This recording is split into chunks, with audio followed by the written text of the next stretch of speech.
నమస్తే, నేను మీ ఈశ్వర్. ఈ6 న్యూస్కి స్వాగతం. వార్తల్లోని ముఖ్య అంశాలు. తెలంగాణ కాంగ్రెస్లో కీలక పరిణామం చోటు చేసుకుంది.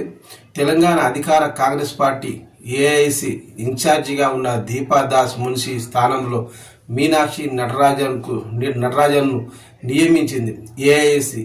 ఈ మేరకు AIC general secretary KC Venugopal ఉత్తర్వులు జారీ చేశారు.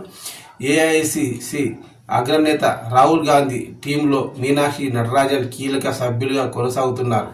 పార్టీ ప్రతినిధిగా అనేక పదవులు ఆమె నిర్వర్తించారు. మధ్యప్రదేశ్లో ఇండోర్ ప్రాంతానికి చెందిన మీనాక్షి నటరాజన్ 2009 నుండి 2014 వరకు మాండ్సర్ నుంచి లోక్సభ సభ్యురాలిగా కొనసాగారు. ఆమె 2002-2005 వరకు మధ్యప్రదేశ్ యువజన కాంగ్రెస్ అధ్యక్షురాలుగా పనిచేశారు. ప్రస్తుతానికి తెలంగాణ వ్యవహారాల ఇన్ఛార్జిగా ఉన్న దీపాదాస్ మున్షి స్థానంలో మీనాక్షి నియమించబడ్డారు.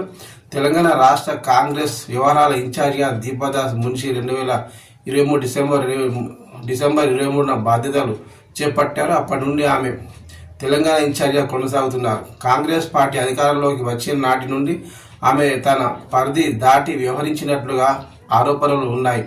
శాఖపరమైన విషయాల్లో జోక్యం చేసుకోవడం నామినేటెడ్ పోస్టులో ఆమె జోక్యంపై పార్టీ కీలక నాయకులందరూ ఆమెపై అసంతృప్తి వ్యక్తం చేశారు. ఆమెను తెలంగాణ నుంచి మార్చాలని కొన్నాళ్లుగా పార్టీ పెద్దలకు నేరుగా ఫిర్యాదులు చేశారు. ఎట్టకేలకు పార్టీ అధిష్టానం ఆమెను మార్చింది. ఆమెను కేరళ రాష్ట్రానికి పూర్తి స్థాయి బాధ్యతలు అప్పగించినట్లు సమాచారం.